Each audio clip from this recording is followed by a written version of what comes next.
안녕하십니까. 지난번에 제가 베드로전서 3장 19절 네 번째 강의고 이번은 이제 다섯 번째 강의하도록 하겠습니다. 지난번에 제가 거인 얘기를 했는데 빠진 얘기가 있습니다. 지금까지 발굴된 그 공식적인 그 거인의 길이의 최고 길이가 11m라고 합니다. 11m. 그 골리앗이 2m 90이 조금 넘는데 얼마나 큰 키겠습니까?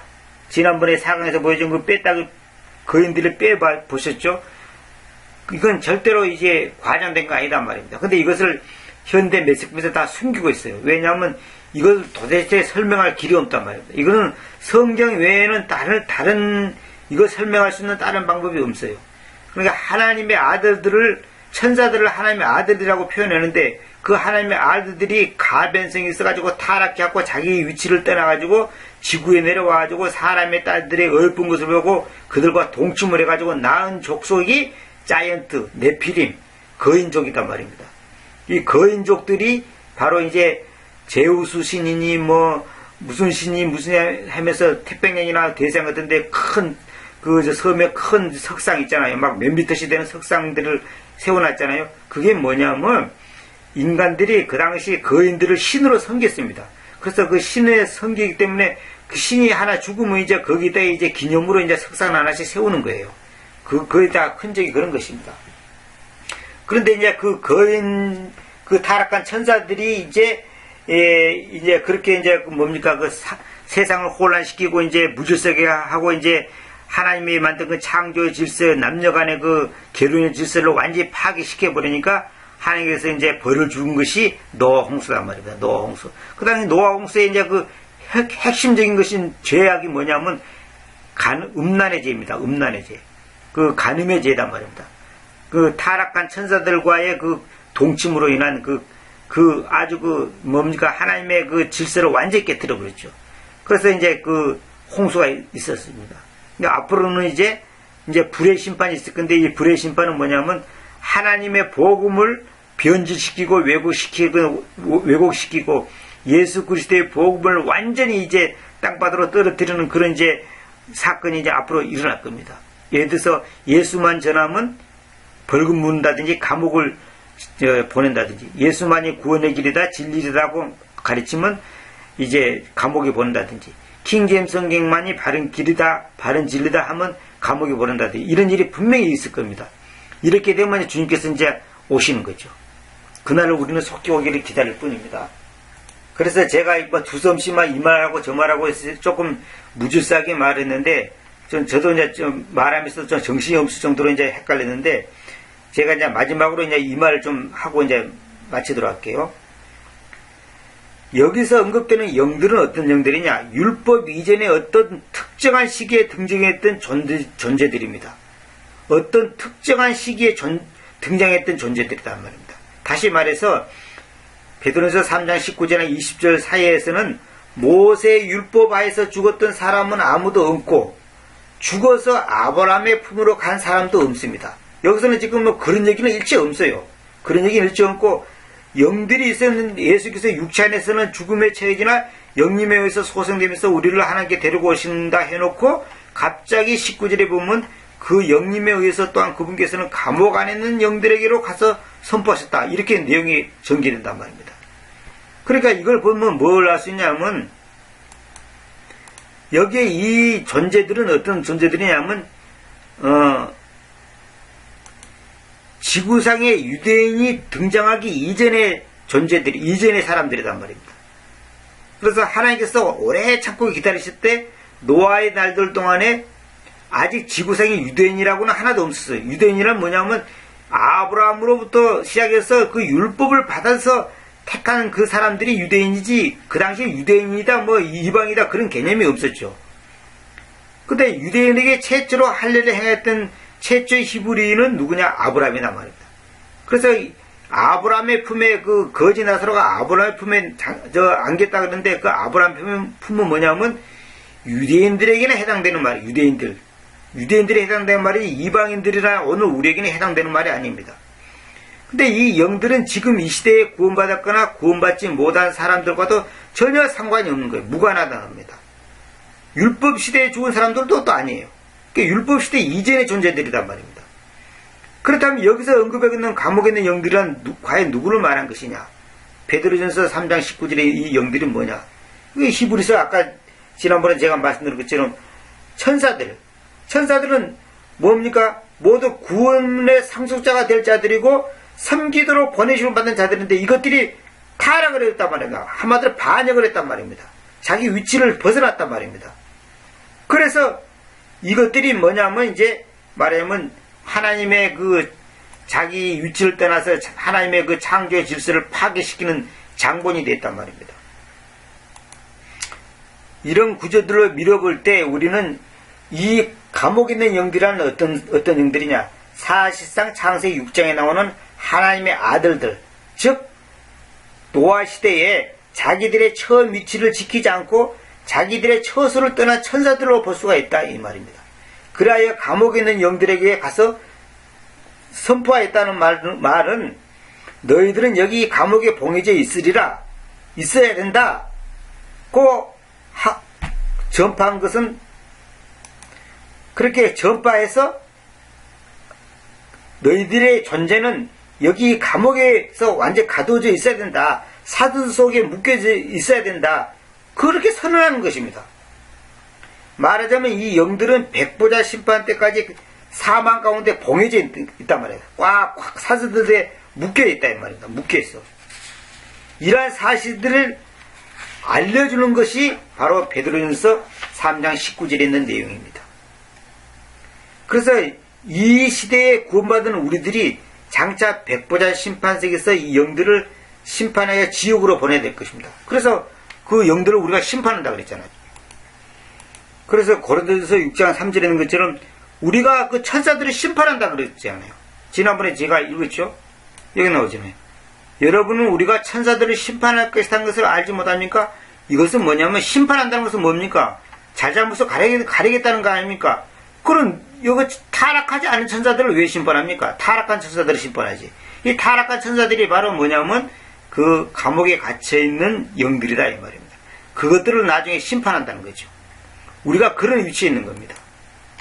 왜? 그 천사들이 타락해갖고 인간 질서를 파괴시키고 뭐랍니까? 인간 세상에 홍수로 심판받게 하는 그런 엄청난 사건을 빚어지게 한 장본이 되지 않습니까?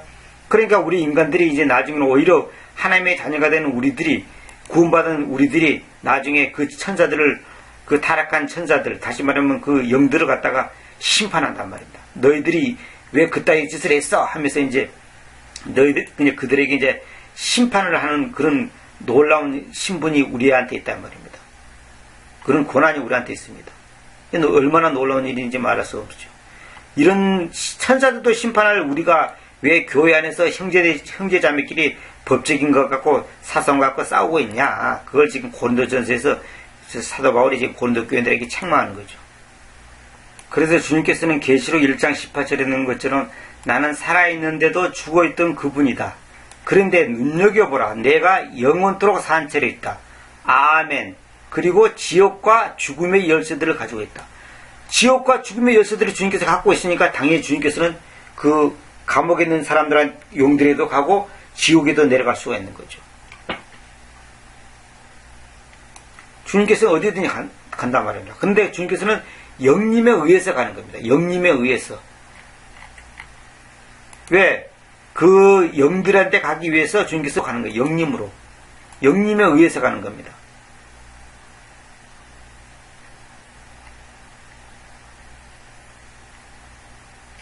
이 사건 뒤에 이제 나중에 그 침례 얘기가 나오죠. 침례 얘기 나오고 이제 베드로서 3장 5절 하면서 이제 침례 얘기가 나오고 쫙 이제 뭐 침례가 뭐냐 뭐 하면서 이제 쫙 나옵니다. 여기서 이거 한번 여러분한테 소개해 드릴게요. 창세기 8장 4절에 의하면 방주, 즉 그 상자가 아니라 방주라 그랬죠. 그 상자가 7째 달에 17일에 땅에 닿았는데 유대인의 민간력을 말한 겁니다. 유대인의 민간력은 9월, 10월이 시작되므로 9월, 10월에 시작되므로 이날은 4월 17일이 되며 바로 예수님께서 죽은 자들 가운데서 부활하신 날이다. 참 놀라운 거죠. 이거 일치 딱 이루어집니다. 그 방주가 땅에 닿는 때가 일곱째 달의 17일인데 그 유대인의 민간력으로는 9월이나 10월에 시작 유대인의 민간력은 9월, 10월에 시작되는 겁니다. 우리 같으면 이제 새해가 시작되는 것이 이제 그 9월, 10월에 9월 아니면 10월 그 사이에 시작되는데 이날이 4월 17일이 되며 바로 예수님께서 죽은 자다 가운데서 부활하신 날이다. 그러므로 노아는 그리스도의 죽으심과 장사진행과 부활의 표상이요 이 사건은 기독교 세례에 대한 침례에 대한 모형이다. 그래서 노아가 비둘기를 내보낸 것과 그리스도께서 침례 받았을 때 비둘기가 그 위에 머문 것에 유의하자. 그러니까 이 노아가 비둘기를 이제 육지가 어디 닿나 해서 이제 육지가 드러났나 싶어서 비둘기를 내보냈잖아요.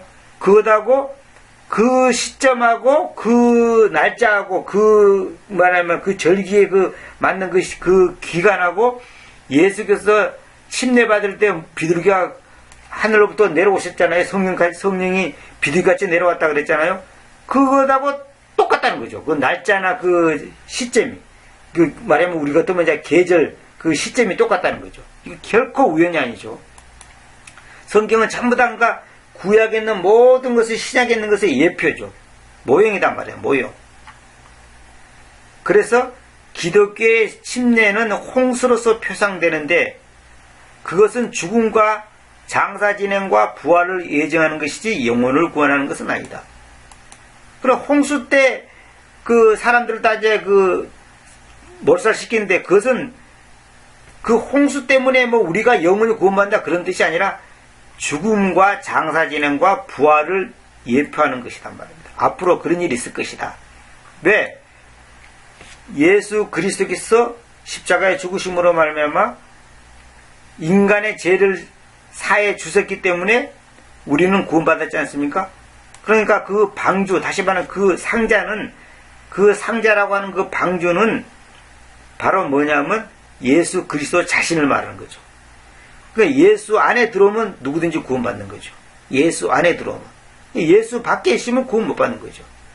그러니까 노아의 그 자녀들 8혼들만 그 방주 안에 들어왔잖아요. 그러니까 그들은 구원을 받는 거죠. 여러분도 아시다시피 그 방주라고 하는 그 상자는 가장 안전한 그 배라고 하지 않습니까? 어떤 풍랑이 일어나도 엎어지지 않는다고 하지 않습니까? 그게 바로 뭐냐면 예수 그리스도 안에 들어오면 절대로 구원을 잃어볼 수 없다는 것을 분명히 말하는 것입니다. 다시 한번 보면 베드로후서 2장 4절에 만약 하나님께서 제졌던 그 천사들을 아끼지 않았고 그들을 지옥으로 내리던지셨으며 심판에까지 유보되도록 어둠의 사슬들 속으로 그들을 넘겨주셨으며 옛 세상을 아끼지 않았고, 옛 세상이라는 것이 뭐냐면 이제 노아 홍수 시대 이전의 세상을 말합니다. 의로움의 선포자인 8째 인물 노아를 구원하셨는데 불경건한 자들의 세상 위에 그 홍수를 가지고 들어오셨으며 이렇게 했죠. 이런 일이 과거에 있었다는 거죠. 앞으로 우리에게도 또 이런 일이 있을 겁니다. 어떻게? 예수님께서 불로 이 세상을 심판하실 겁니다. 그날이 머지 않았습니다. 인간들이 하는 짓거리 보면 꼭 지금 오늘 우리 시대가 노아 시대와 같다 그러지 않습니까? 하나님의 창조의 질서를 파괴시키고 뭡니까? 복제 인간을 만들고 이것이 전부 다 하나님의 창조의 질서를 파괴시키는 행위입니다. 이것은 바로 이제 자업자득이 되겠죠. 인간들이. 자멸하는 길밖에 없습니다. 제가 아주 그냥 두서없이 이 말했다 저 말했다 했습니다만은 딴 거 다 잊어버려도 이것만 한번 다시 이제 제가 결론 내릴게요. 왜냐하면 그리스도께서 어떤 분이냐? 여기 이제 409절에 되어 있죠. 불공정한 자들을 대신하여 공정한 분께서, 이건 말은 뭐냐면 아주 법을 제대로 지키지도 못하고 무법천지 같은 인간들을 대신해서 그 공정하신 분께서 죄들로 인하여 한 차례 고난당하여 오셨기 때문이다. 한 차례 고난당했다는 말은 뭐냐면 한 번 죽으셨다 이 말입니다. 한 번 죽으셨다 이 말입니다. 주님께서 2번, 3번 죽지 않죠. 자, 근데 왜냐하면 이는 왜 그러냐면 그분께서 육체 안에서는 죽음에 처해지나 영림에 의해서 소생되시면서 우리를 하나님께 데리고 오시려는 것이었습니다. 영림에 의해서 소생되시면서. 그런데 자 19절 보면 그 영림에 의해서 또한 그분께서는 감옥은 뭐냐면 프라키입니다. 헬라어로. 지옥은 게헨나이죠. 감옥 안에 있는 그 영들에게 가서 선포하셨다. 이것은 구원의 기회를 또 한 번 줬다 이런 말이 아니고 주님께서 하신 그 노아 시대 때 그 멸했던 그 사건들이 정당해서 너희들은 감옥에 갈 수밖에 없었다. 근데 내가 사탄의 권세를 이겨서 이제 모든 것을 패해버리고 모든 것을 패배시켜버리고 와가지고 이제 너희들에게 왔으니 내가 이제 사탄의 권세를 멸했다. 너희들은 결국 뭐냐면 이 타락한 천사들이 이 감옥 안에 있는 것은 지극히 정당하다. 합법적이다. 내가 당연히 사탄의 권세를 멸해버리고 내가 이 사탄을 이겼으니 너희들이 있는 것은 당연하다. 이것입니다. 다시 말하면 감옥에 있는 영들이 그 벌 받는 것은 합법적인 것이죠. 정당한 거다 이 말입니다. 그것을 알려주러 왔다는 것이지 뭐 구원을 2번 받는다, 뭐 기회가 2번 주어진다, 무슨 뭐 연옥이란 것이 있어가지고 뭐 죄사함 받을 수 있는 기회를 준다 이런 뜻이 전혀 아니다는 것을 꼭 아시기 바랍니다. 그 영들이 한때는 불순종하였는데 한 차례 하나님의 오래 참으심이 노아의 날들 안에 기다리던 때에 그 상자가 예배함으로 있던 동안에 같은 말이죠. 그 상자가 예배함으로 있던 동안에 이 말이나 하나님의 오래 참으심이 노아의 날들이 기다릴 때 이 말이 같은 말이라는 거죠. 여기서 이제 이 콤마는 동격을 말한 겁니다. 그리하였는데 그 상자 안에는 거의 없었으니 몇 명 안 됐다 그 말이죠. 즉 8명의 혼들이 물에 의해서 구원받았다 이겁니다. 그러니까 그 영들이 바로 창세기 6장에 나오는 타락한 천사들을 가리킨다는 거죠. 그 타락한 천사들에 의해서 거인족이 나타나게 되죠. 나중에 창세기 6장 1절 읽어볼게요. 그래서 실현된 것인데 사람들이 지표면에서 번성하기 시작하고서 딸들이 그들에게로 태어났을 때에 하나님의 아들들은 이건 지금 천사들을 말한 겁니다. 사람들의 딸들이 어여쁜 것을 보았다. 그래서 그들은 자기들에게 자기들이 선정한 모두 중에서 아내들을 취하였다. 보통 주석들은 하나님의 아들들을 뭐냐면 그 당시 믿음이 신실한 하나님의 그 자녀들을 가리킨다 하는데 그게 아닙니다. 그런데 주님께서 말씀하셨다. 나의 영이 항시 사람과 투쟁하지 않을 것인데 그도 육체에 대한 것으로 인합니다. 그렇지만 그의 날들은 120년도로 있을 것이다. 이게 뭐냐면 120년 후에 노아 홍수가 이제 있을 거라는 것을 예표하는 겁니다. 뭐 사람의 수명이 120년 돼가지고 80세 죽으면 40년 동안 공중에 떠돌아다니다가 어디 누구한테 들어가면 뭐 암이 생기고 뭐 귀신 들군다는 그런 그 귀신론, 그 기마 아무개 목사가 주장하는 그런 귀신론하고 전혀 상관없는 얘기입니다. 이거 잘못 해석한 겁니다. 그다음에 저 날들 안에 아니라는 것은 그 노아 시대 때 그 말한 겁니다. 지구에서 거인들이 있었으며 그 후에도 있었으니 하나님의 아들들이 사람들의 딸들에게로 들어와서 사람들의 딸들이 그들에게 아이들을 낳았을 때인데 바로 그들은 옛부터 있던 강력한 남자들인 유명한 남자들이 됐다. 이게 자이언트리 되는 겁니다.